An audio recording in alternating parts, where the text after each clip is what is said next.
Assalamualaikum warahmatullahi wabarakatuh. Saya Atika akan menjelaskan tentang pengertian studi hukum Islam.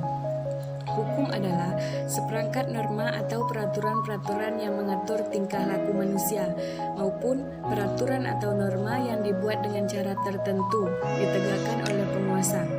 Hukum sengaja dibuat manusia untuk mengatur hubungan manusia dengan manusia lainnya dan harta benda.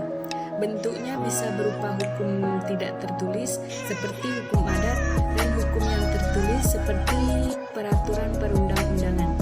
Jadi, hukum Islam adalah hukum yang bersumber dan menjadi bagian dari agama Islam. Konsepsi hukum Islam, dasar dan kerangka hukumnya ditentukan oleh Allah. Menurut Amir Syarifuddin, hukum Islam adalah seperangkat wahyu Allah dan sunnah Rasul tentang tingkah laku manusia mukallaf yang diakui dengan diyakini untuk semua yang beragama Islam. Adapun sumber-sumber hukum Islam, yang pertama ialah Al-Quran. Al-Quran ialah wahyu-wahyu dari Allah yang diturunkan berangsur-angsur kepada Nabi Muhammad melalui malaikat Jibril, dan Al-Quran diawali dengan surah Al-Fatihah dan diakhiri dengan surah An-Nas. Isi kandungan Al-Quran, isi pokok Al-Quran ditinjau dari segi hukum. Ada 3. Yang pertama, hukum yang berkaitan dengan ibadah, ialah hukum yang mengatur hubungan rohaniah dengan Allah dan hal-hal yang berkaitan dengan keimanan. Ilmu yang mempelajarinya disebut ilmu tauhid atau ilmu kalam. Yang kedua, hukum yang berhubungan dengan amalia, yang mengatur hubungan dengan Allah, dengan sesama dan lingkungan sekitar.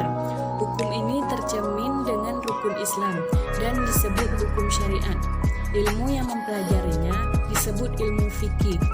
Yang ketiga, hukum yang berkaitan dengan akhlak, yaitu tuntutan agar setiap manusia memiliki sifat-sifat mulia, sekaligus menjauhi perilaku-perilaku tercela. Yang kedua ialah hadis. Hadis merupakan segala tingkah laku Nabi Muhammad, baik berupa perkataan, perbuatan maupun ketetapan. Hadis berupa sumber hukum Islam yang kedua setelah Al-Quran. Allah Subhanahu wa Ta'ala telah mewajibkan untuk menaati hukum-hukum dan perbuatan-perbuatan yang disampaikan oleh Nabi Muhammad di dalam hadisnya. Perintah meneladani Rasulullah disebabkan seluruh perilaku Nabi Muhammad mengandung nilai-nilai luhur dan berupa cerminan akhlak mulia. Apabila seorang bisa meneladaninya, maka akan mudah pula sikap dan perbuatannya. Hal tersebut bisa dikarenakan Rasulullah memiliki akhlak dan budi pekerti yang sangat luhur. Yang ketiga ialah ijtihad. Ijtihad ialah berusaha dengan sungguh-sungguh untuk memecahkan masalah yang tidak ada ketetapannya, baik dalam Al-Quran maupun hadis, dengan menggunakan akal pikiran yang sehat dan jernih, serta berpedoman kepada cara-cara menetapkan hukum-hukum yang telah ditentukan.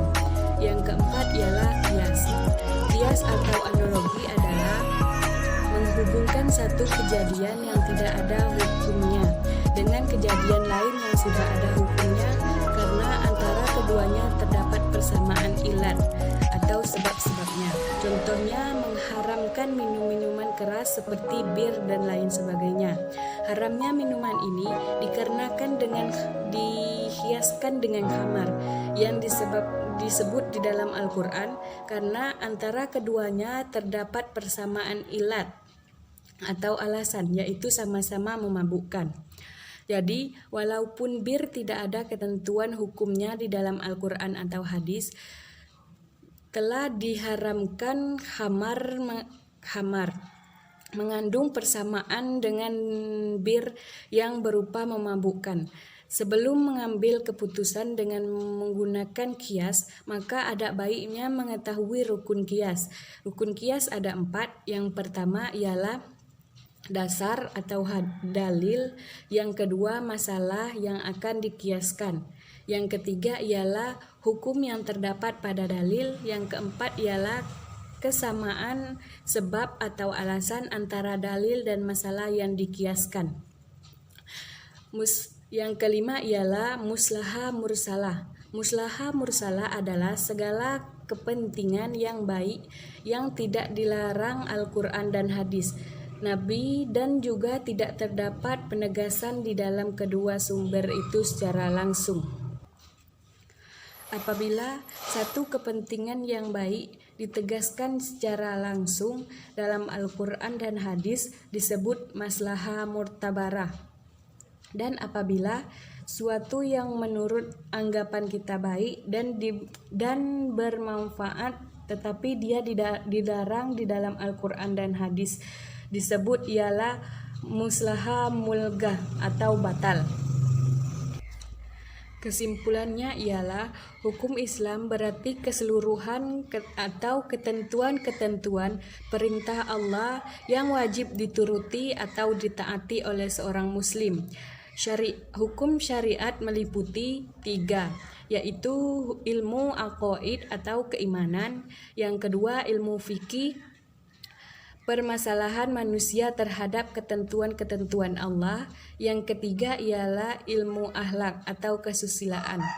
Sekian, terima kasih. Wassalamualaikum warahmatullahi wabarakatuh.